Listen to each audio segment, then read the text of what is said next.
Oye,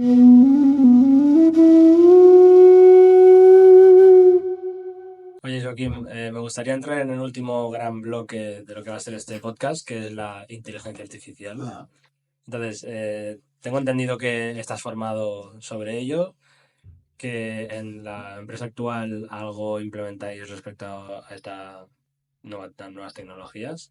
¿Nos podrías explicar cómo lo implementas, qué valor añadido ofrece y cómo la ves de aquí a unos años? La inteligencia artificial, porque da mucho miedo, ¿no? La gente tiene sí. ese miedo a que sustituya los trabajos tradicionales y que vaya a destruir el mundo, ¿no? A ver, hay una frase que actualmente se está hablando mucho de ella, que es que probablemente no te va a sustituir en tu trabajo una IA, sino alguien, una persona que sabe usar la IA. Yo creo que eso lo que marca es la oposición de dos hipótesis, ¿no? O dos tendencias. Una es la automatización, que la automatización se viene haciendo desde hace muchísimo tiempo y no solo en la IA, o no solo a través de la IA. Pues en la industria hay mucha parte que se automatiza. Pero esa automatización crea nuevos trabajos que son de la persona que crea la automatización o la persona que monitorea, que controla. Por ejemplo, en una fábrica ya no hay, en muchas fábricas, personas en las líneas de producción, pero sí personas que controlan esas líneas y son trabajos muy bien pagados. Así como esto existe eh, y se pierden muchos lugares de trabajo, también hay otros que la tecnología aumenta. Pues obviamente los propios ordenadores, que son tecnología, sin ellos hay muchas cosas que no podríamos hacer, ¿no? Y que gracias a ellos pues somos más productivos. Con la inteligencia artificial, pues es eso, es como añadir una capacidad extra en nuestro ordenador para hacer las cosas más rápidas, en algunas ocasiones también ya mejor, y básicamente también, y algunos casos, hacer cosas que no éramos capaces de hacer antes como personas. Entonces, la IA yo creo que está para quedarse, no es como otras cosas como en su momento ha sido la realidad virtual, ¿no? Que fue mucho hype. No, es que la inteligencia artificial ya se está utilizando y hay casos de uso muy potentes. Ya la veníamos utilizando en otras formas y sin ser conscientes, un Google Maps. ¿Quién no usa Google Maps? ¿Quién sabe ir de A a B muchas veces sin Google Maps? O a veces lo usas, yo muchas veces lo uso para trayectos regulares simplemente para evitarme accidentes. Ya me ha pasado más de una vez de pretender ser más listo que nadie, no usarlo, y pues en la ruta había un accidente. Entonces yo ya he aprendido a confiar en la IA. Y en nuestro caso, en educación, abre la puerta a sustituir a personas en juegos de roles simulados. Teníamos una simulación que se llama Halline, y en esta simulación simulábamos roles de personas en el contexto de la salud, del sector salud. Y cada uno tiene un caso base y después instrucciones confidenciales que le ayudan a tomar partido en un caso que es de asistencia hospitalaria en casa, ¿no? Y para mover lo que sería una parte de camas de los hospitales a casa y así ser más eficientes en el hospital, etcétera.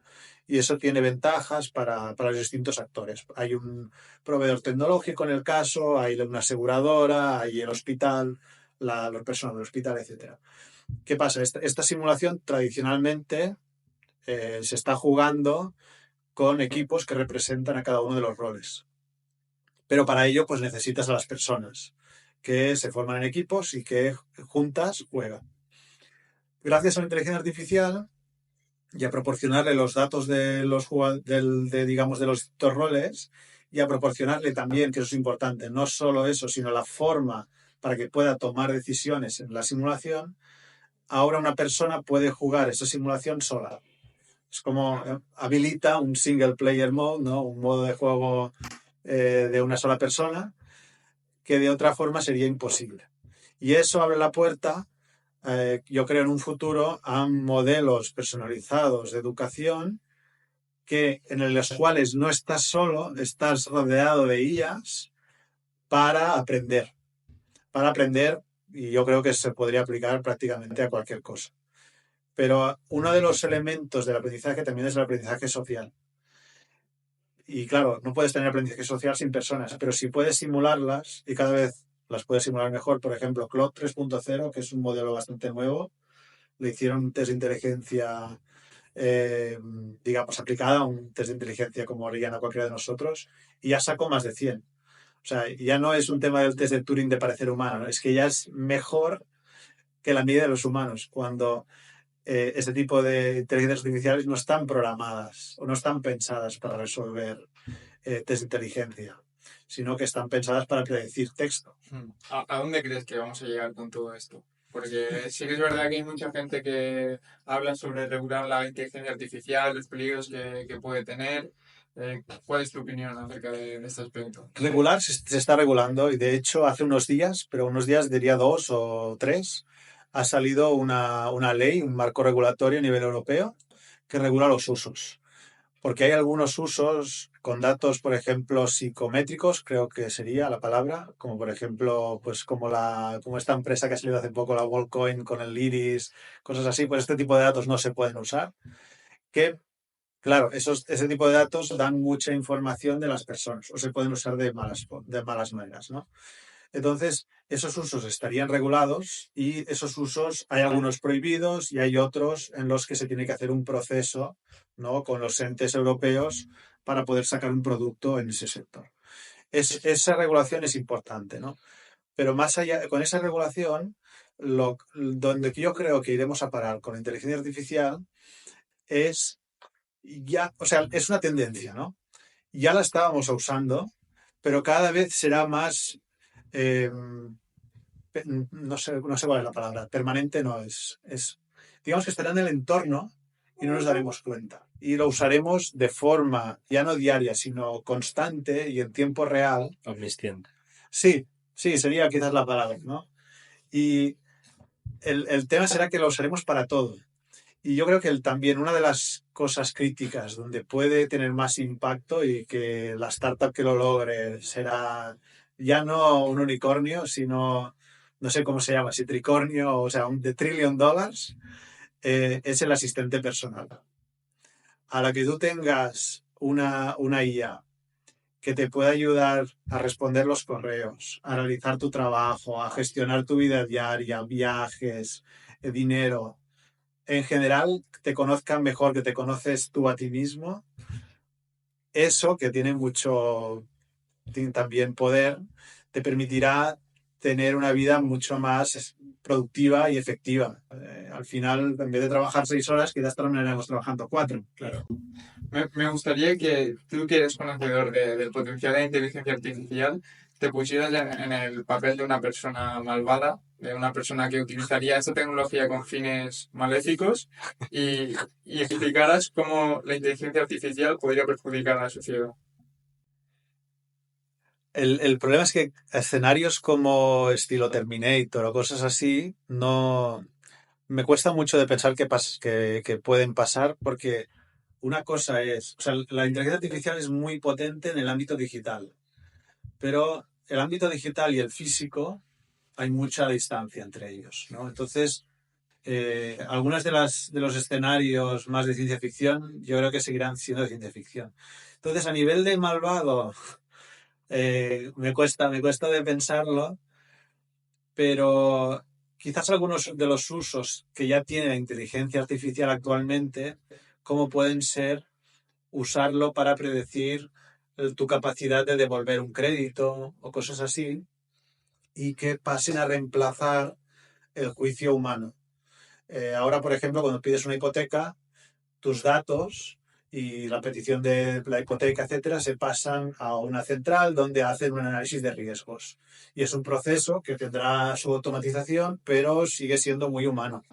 Y que yo sepa, creo que también pues, el director del banco, si te conoce, lo puede sobreescribir, digamos, no lo sé exactamente, ¿no? Pero imagínate un mundo donde haya, como ese tipo de decisión, otras muchas de acceso a las cosas que las tome una inteligencia artificial. Un poco como el tema del sistema de puntos chino, pero gestionado por una inteligencia artificial. Hay episodios de Black Mirror que probablemente habréis visto. Sí. Eso, sin una inteligencia artificial, no es posible, por el nivel de cruce de datos, de computación que necesitas. Una inteligencia artificial lo permitiría. Y claro, esos escenarios distópicos pues dan miedo, ¿no? Sobre todo más que o sea, de control de acceso a ciertas cosas. Claro, y defiendes que haya ciertas situaciones en el mundo donde las decisiones se tomen de manera flexible, que no sea todo parametrizado, que una inteligencia artificial nunca se va a equivocar, pues hay ciertas situaciones donde no está del todo mal, que haya flexibilidad, que la persona se equivoque, Mm. como en el caso de conceder un préstamo bancario, ¿no? Pues que es un poco más intuitivo y no tanto por crédito, has devuelto el crédito toda tu vida, sí, te damos el préstamo, si no, no. Mm. Entonces, por esa parte, pues se entiende que la parte más humana todavía se quiere conservar. Sí, de hecho, en lo que serían los sistemas o en el uso de sistemas de inteligencia artificial, lo que comentaba de automatización versus aumentación, hay lo que se llaman sistemas que son controlados por inteligencia artificial sin intervención humana, o hay otros, como comentábamos, donde puede haber un monitoreo o un control o una aprobación final por parte de una persona. Ahí el riesgo que tenemos es de ser demasiado tecnócratas y solo automatizar y no poner sistemas de control o checks humanos, porque las inteligencias artificiales no solo también se equivocan, sino que pueden equivocarse de formas muy catastróficas. De hecho, hay un caso que hemos hecho una simulación y de hecho hoy vengo de dar soporte en IS a una sesión de este caso, que es Critical Care, y que es el caso de uso de inteligencia artificial para predecir si una persona iba a vivir o morir en la situación del COVID. Y cómo se podía haber usado, porque esto no se llegó a usar, un algoritmo para decidir los recursos, cómo destinarlos. Y claro, hay un dilema ético que una máquina no puede ni debe resolver, que le corresponde a un humano, de cómo haces el triaje, ¿no? De las personas, cómo te llegan con sus síntomas, con su estado de salud, cuando en ciertas situaciones esto pasó, cuando no había recursos para atenderlas a todas. Lo podían haber hecho con una inteligencia artificial, pero ahí quien asume la responsabilidad. Y sobre todo no solo la responsabilidad cuando funciona bien, también cuando puede funcionar y funcionará en algún momento mal.